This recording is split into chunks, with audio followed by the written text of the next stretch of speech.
Hemant तोसाड़ Hemant TV channel से आपको बताता हुआ, दिल्ली में देख रहे हैं आम आदमी पार्टी की जो सांसद है स्वाति मालीवाल।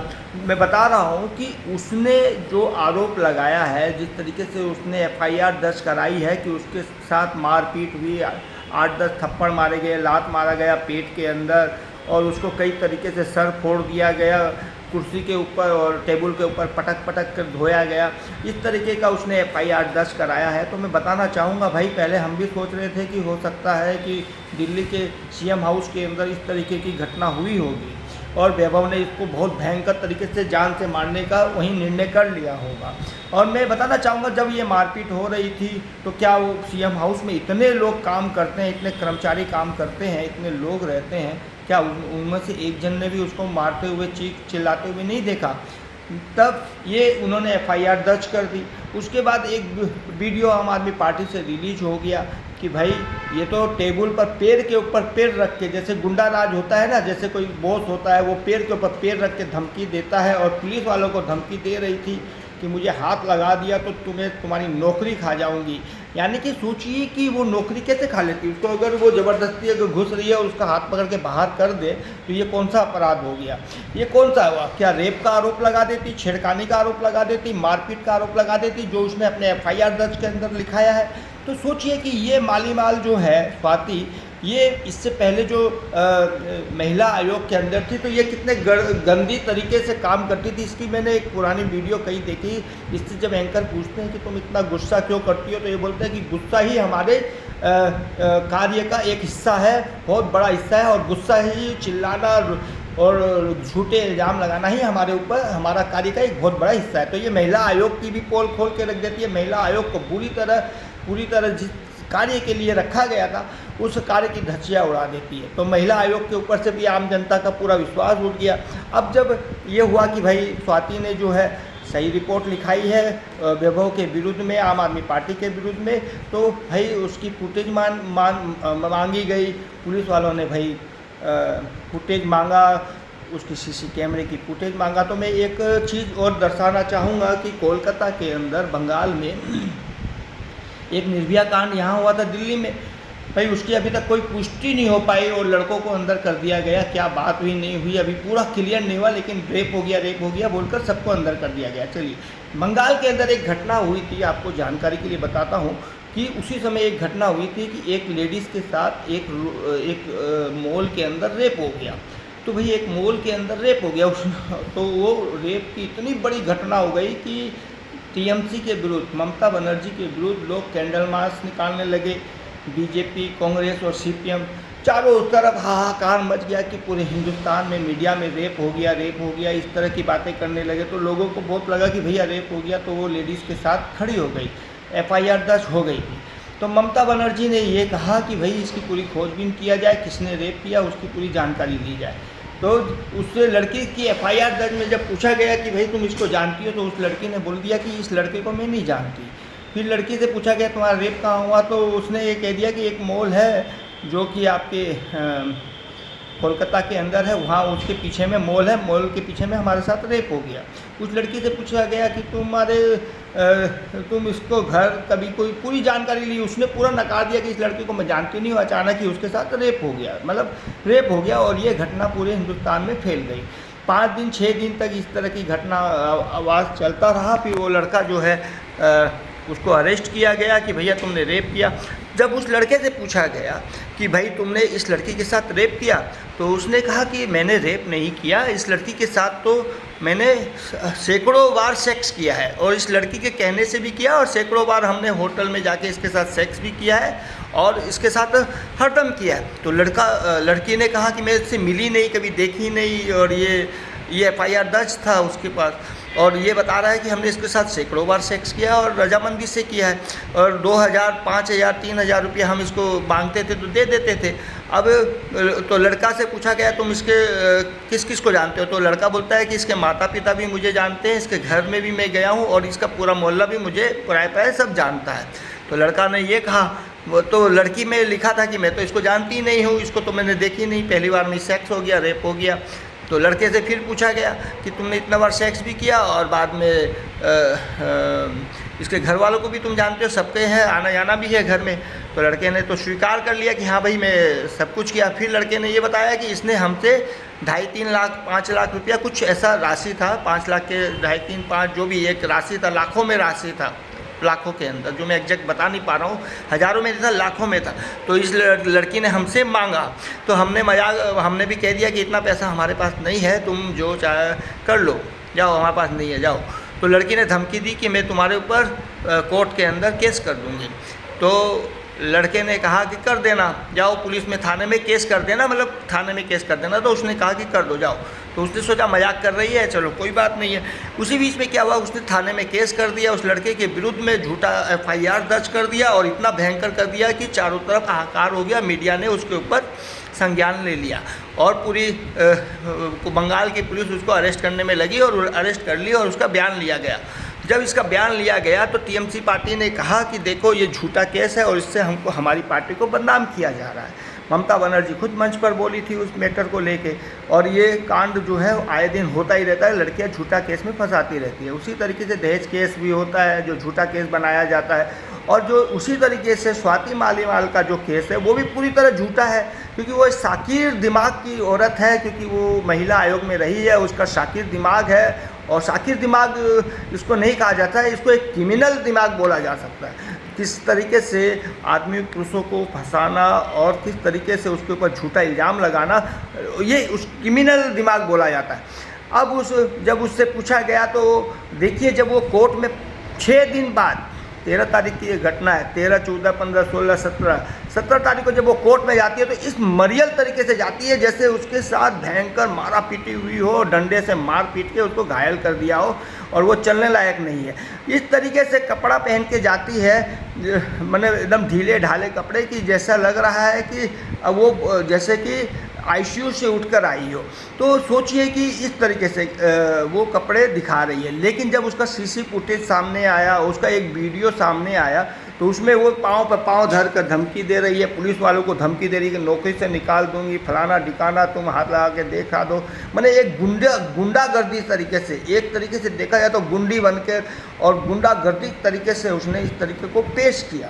तो सोचिए, मैं आम आदमी पार्टी के समर्थन में भी नहीं हूँ और BJP के समर्थन में भी नहीं हूँ, लेकिन इस केस को किस तरीके से गलत तरीके से पेश किया गया, ये एक लोगों को दिख रहा है, सामने दिख रहा है, और मीडिया किस तरीके से वन साइडेड गलत निर्णय ले रही है ये भी दिख रहा है। अगर कोर्ट, फिर बाद में पुलिस वालों ने, स्वाति के कहने पर वैभव ने खुद ही कहा था कि मैं पुलिस वालों के साथ मतलब पुलिस वालों के साथ जो भी बातें होगी मैं उस संबंध में उससे टॉकिंग कर सकता हूं और करने के लिए रेडी हूं, हर तरह का जवाब देने के लिए रेडी हूं। तो उसने अपने आप को खुद को पुलिस वाले के यहाँ सौंप दिया। तो ये भी सामने वीडियो आ गया, भाई सौंपते हुए का भी वीडियो आ गया। फिर बाद में CC फुटेज की बात उठी, तो जब वो घर में इंटर कर रही थी CM हाउस में, तो भाई ऐसा कोई घुस नहीं सकता, भलाई वो MP हो या MLA हो, CM या PM मोदी जी से मिलने के लिए अपॉइंटमेंट चाहिए, क्यों मिलना है, किस लिए मिलना है, इसकी पूरी जानकारी वहाँ होनी चाहिए, तभी आपको मिलने दिया जाएगा। ऐसे हर किसी को थोड़ी घुसने दिया जाएगा, भलाई वो सांसद हो या विधायक हो, हर कोई को हर तरीके से नहीं घुसने दिया जाता, ये सभी जानते हैं। और एक प्रोटोकॉल होता है, उस प्रोटोकॉल की प्रतिक्रिया को देखते हुए घुसने दिया जाता है और उसका सिग्नेचर, साइन वगैरह, टाइम टेबल और पूरी डिटेल जो होती है वो लिखी जाती है। तो मतलब डिटेल मतलब अपनी डिटेल, और बात जो होती है वो एक टॉकिंग के लिए बोला जाता है। तो स्वाति मालीवाल का एक ये प्रोटोकॉल और ये प्रोटोगोंडा और ये नौटंकी जो है, वो अगर सपोज करिए वो वीडियो रिलीज़ ना होता जिसमें वो पुलिस वालों को धमकी दे रही है, तो एक तरह से देखा जाए और उसको टकला बता रही है, तो टकला किसी को बोल देना ये भी एक बहुत बड़ा अपराध है, क्योंकि ये उसके मान सम्मान की, इज्जत की बात है कि किसी को टकला बोल देना, किसी को अंधा, किसी को बहरा और किसी को लंगड़ा लूला बोल देना, ये एक तरह की बहुत बड़ी गाली है जो कि स्वाति मालीवाल ने साफ साफ कहा है। तो इससे ये समझ में आता है कि स्वाति मालीवाल के ऊपर, इसके ऊपर बहुत बड़ा केस लग सकता है, जिसके चलते वो उसको भुगतान करना पड़ेगा राजनीतिक पार्टी से भी, और थाने में भी इसके ऊपर 5-6 साल की सज़ा हो सकती है, क्योंकि जिस तरह की इसने FIR दर्ज कराई है। और अगर ये गलत रिपोर्ट पूरी तरह से ये पेश कराई है, उसमें क्या, जब CC कैमरा फुटेज मैं बताना चाहूँगा, जब सीसी कैमरा फुटेज जब देखा गया, खंगोला गया, तो जिस तरीके से, जिस रंगबाजी के साथ बैग हाथ में लेकर जो चल नहीं पा रही थी, सोचिए कोर्ट से बाहर निकल के पुलिस के सामने चल नहीं पा रही थी, जैसे लग रहा था आईसीयू से में भर्ती होकर आईसीयू में जिस तरीके से मरीज होता है उस तरीके से चल रही थी। 5 दिन बाद, 6 दिन बाद उस, और लेकिन वो उसी समय 13 तारीख को जब वहाँ से निकल रही थी तो कितनी रंगबाजी से और बैग को हाथ में लेते हुए निकली बाहर। तो ये दोनों में ज़मीन आसमान का अंतर हो रहा है कि भैया वहाँ पर कुछ और यहाँ पर कुछ और उसने कहा कि हमारा कपड़ा फाड़ दिया, कपड़ा उठा दिया। माने इतना गंदा आरोप, माने किसी भी पुरुष के ऊपर अगर इतना गंदा आरोप लगा दे तो क्या सारी दुनिया आँख बंद करके सच मान लेगी? जिस तरीके से वो रेप केस हुआ था, रेप केस कि भैया हम इसको जानते नहीं है, फलानते नहीं है, और रेप केस की है बंगाल के अंदर, वो लड़की ने रेप केस का आरोप लगाया। आप पुरानी फुटेज उठा के देख लेना, पेपर मीडिया सब उठा के देख लेना, मीडिया ने छापा है, उसके बाद सनमार्ग पेपर ने भी छापा है वहाँ के बंगाल के, और सभी मीडिया में आया है कि उस लड़की ने रेप केस का आरोप झूठा लगाया है और उस लड़के को बाइज्जत बरी कर दिया गया।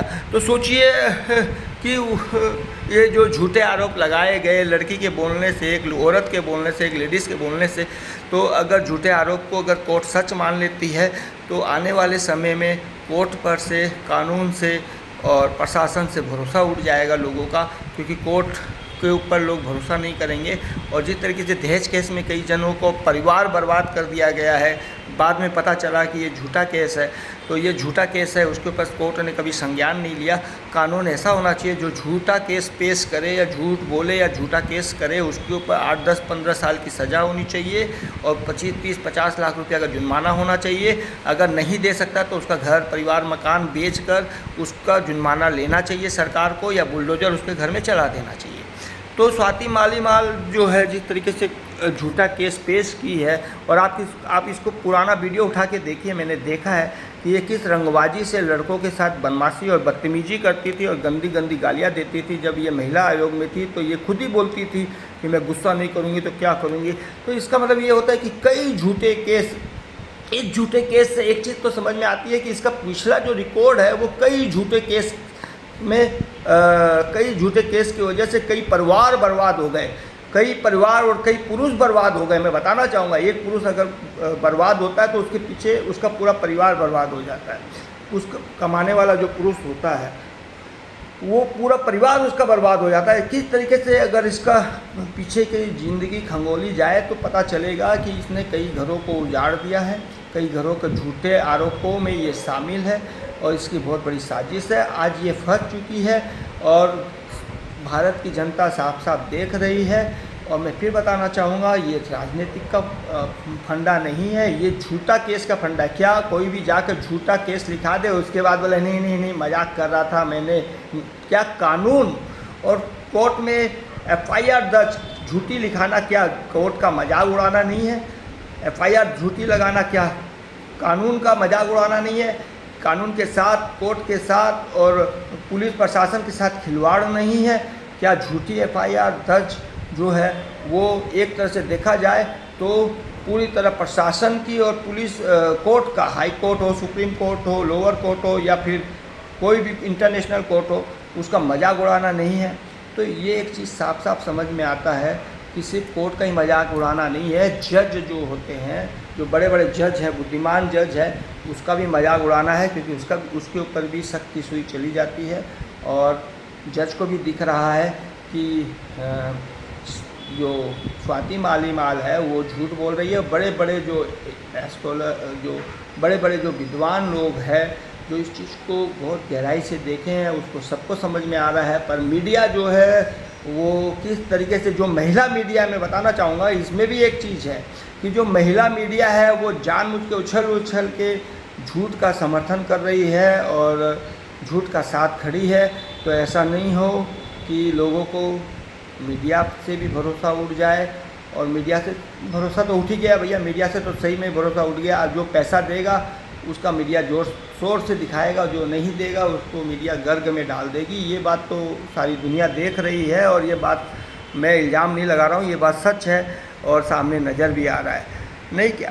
तो स्वाति मालीवाल जो है और वैभव है, मैं बताना चाहूँगा कि इसके ऊपर कोर्ट जल्द से जल्द संज्ञान में ले और अपराधी को उठाकर जेल के पीछे भेजे। और उसके बाद जब उससे कराया गया कि एमएसपी नहीं कराया, मैंने आपके ऊपर जब इतना अन्याय अत्याचार हुआ तो ये दाग वाग हेन तेन जो है वो 5-6 दिन बाद कैसे आए?